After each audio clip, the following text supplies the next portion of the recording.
thermodynamics is just like not even a thing. And like you can eat it whatever you want. You can have 4,000 calories on the carnivore diet and like just lose weight, and it's got nothing to do with calories. Yeah, absolutely nothing. This is mind blowing to me. Like, is this everything we were taught in year eight science about conservation of energy was a lie? Yeah, I'm confused that it's like I understand that when people do it, like your bloating goes away, right? Bloating's not nice. So like bloating, a lot of people deal with bloating. So like when I did keto, it was like all my bloating went away. It was nice. It was great. I'm not sure. Oh, my mental clarity was a bit better. I will say that I found. But a lot of the time, the carbohydrate sources I was having beforehand like weren't always good ones. So it was like, I can't really associate. I can't be like, I stopped eating like LCMs and drinking sugary shit and I feel heaps better. It's like, probably. Yeah, wow. Shocker. Yeah, wow. So to me, I'm like, I'm mind blown by some of the stuff they throw out there. And so the idea that you can use fat as energy is an interesting one.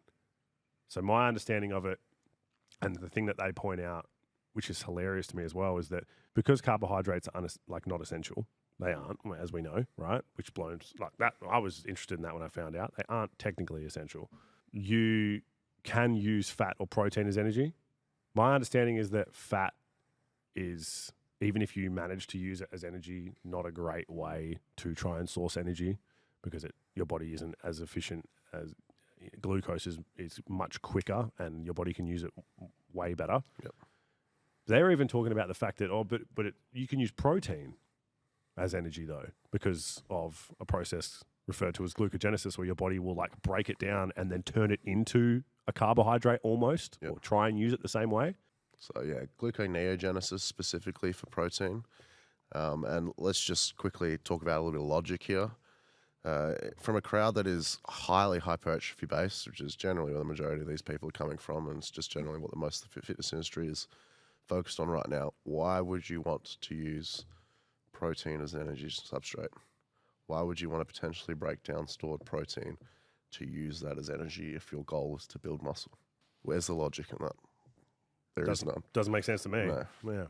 So a lot of the things that they will say is that like the importance of protein is over exaggerated, which I find interesting. You're fairly pro high protein, I would say, as a person. Why is it more efficient to use more than, say, like, I don't know, what's the number that gets thrown around all the time? I think it's like anywhere, to be honest, from like 1 to 2, but a lot of people stay in the like 1.6 to 1.8 grams per like fucking kilo body weight, or like people who use pounds. So like 200 grams of protein for a 100 kilo guy. What's the benefit of using more than that besides, like, let's say appetite's taken completely out of the equation? Look, if we're taking a purely scientific approach, the studies would say that there's probably not a whole lot. I do believe there is one study showing an improvement in muscular recovery up to about 1.5 grams per pound.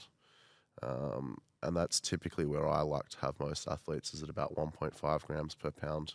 I don't know exactly what that works out to in kilograms, but again, the science does say about 0.8 to 1.2 per kilo seems to be the most efficient number. I have just worked with enough people now and experimented with these slightly higher intakes to just have enough anecdote. And again, look, I take, make fun of people using anecdote in certain situations, but I have just seen more than enough evidence of my own that the 1.5 grams just almost always yields better results in terms of body composition and muscle accrual. Now, granted, the majority of people I work with are in an enhanced crowd, so maybe that there's quite a high probability that that's changing.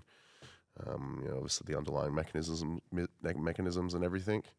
But just time and time again, the 1.5 gram per pound seems to be about the ideal spot for most people that I work with.